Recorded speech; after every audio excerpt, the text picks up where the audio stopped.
Well, hello everybody. It's Christine here. I've been feeling quite unwell, but with the full moon, was wanting to create a video and thought, well, I'm just gonna get on and do it just as it is, because first of all, I'll just work through my stuff. Put that there. I recently purchased the Starcode's Astro Oracle by Roan Robbins. I quite like this deck. I'm not going to do a flip through on it today because I haven't checked to see if anyone else has done a flip through, but I like to use it like as a prompt to sort of stimulate my imagination, because I'm very textbook methodical sort of reading sort of person. Like, I can't remember the last time I read a novel, and even if I did, I would probably read historical works. But anyway, that's beside the point. I've got a couple of things covering that first. I pulled out the cards because we have the Sun in Virgo. It's a nice card. The backs of these I quite like. And Virgo is represented by the wheat sheaf, and that's what the month we're in. And Virgo is very much about the small things. It's also this moon we're having, I think, is a harvest moon.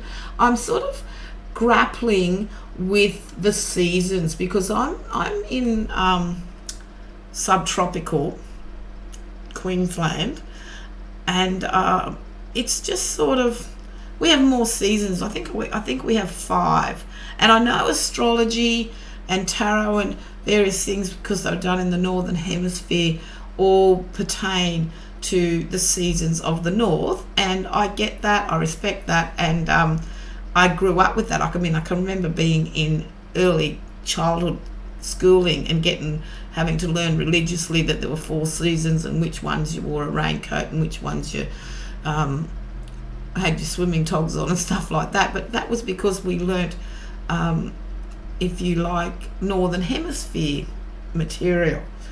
But here I have jasmine in flower, I have my nasturtiums in flower, and I just pulled out something to put on the desk today because my ferns and everything are good, but because I've been unwell, and I apologise if my voice sounds dreadful, I decided I didn't know whether I would do something based on the voice, but I just thought, to hell with it. If I don't, it's that feeling for me, if I don't get up on the horse, I mightn't get back up on it feeling, you know, when you fall off the horse, that saying.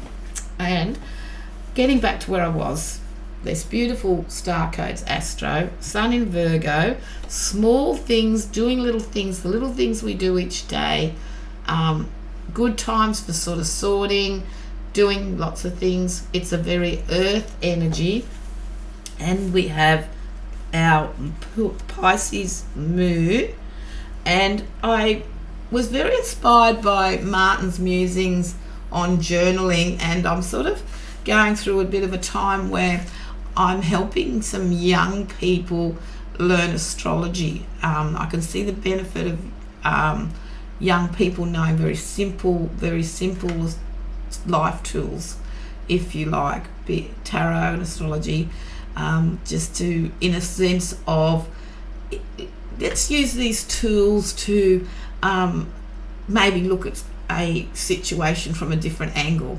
That's all. That's where I'm going with that, but that's beside the point. So I dragged out my practice journal, which will soon be getting made into a better journal, and I wrote some thoughts. The Pisces moon becomes full at 7:59 p.m. this evening. Still waters run deep with this Virgo Pisces energies. Start paying attention to your dreams, trust your intuition, avoid negative statements, and above all, be kind. Be the light. And I thought I would ask the deck, how can this current moon phase help us? Because the world is going through some interesting times, And my thoughts go out to everyone in regards to our loss of Queen Elizabeth II. And she will be missed. May she rest in peace and long live the King. I'm not a royalist. Well, I do, because I like history and I love British history, so there you go. From a medieval king sort of point of view, the Anglo-Saxons and the Romans and stuff like that I like. But let people live and let live. So based on our current full moon energies, how can this current moon phase help us? And I'll just going to take a couple of cards from the top.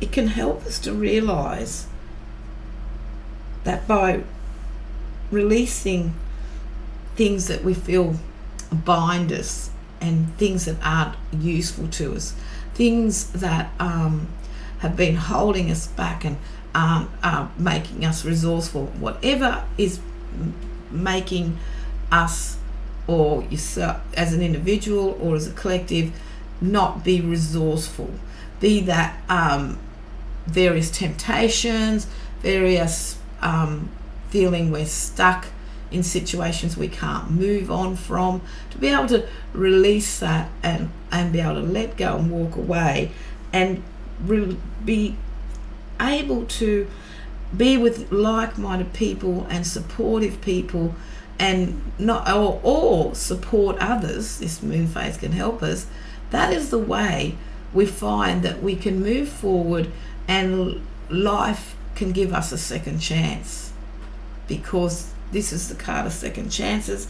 This is the card of standing tall. This is the card of believing in what you believe in, but also letting live, let live, and being around like-minded people and releasing that which is unresourceful for us.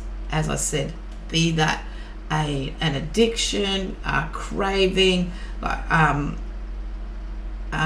mindset, or being stuck somewhere that we wish we could be free of.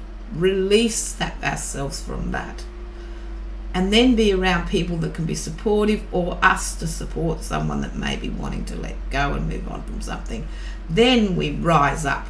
Then we rise up to the light, and we all have second chances and move forward. And on the bottom of the deck, we have the Hermit for reflection and be the light, which is what I said in my little poem. Well, it's not a poem really, it's just reflections that I'm going to start doing, and that will, I think, move into doodling and stuff as well, because I can just feel something stirring in time. But I thank you, Martin, for being such an inspiration. I also was talking on another video, in my shopping, I'm going to share this because I just decided to do one thing in everything. I picked up this little gem the other day, and it was very inexpensive, and I have to admit, they say you don't judge a book by a cover, but I did find that very pretty. And when I read in the back, because I love to see who wrote it and where it's all coming from, I hope that the candle doesn't set things on fire, contains content originally published as Retalk Tarot in 2021 by Becca and Maya Books, and The Witch's Complete Guide to Self-Care. I'm not familiar with these, but that did send me on a search on YouTube, apologising for my voice, to look up Real Talk Tarot, and the first video that came up was a Carly Sunflowers video, which I watched and looked around the deck, and I noticed when she went through the guidebook, this was very similar. And this is quite a nice little book, there's going to be help with like reflection-y sort of questions.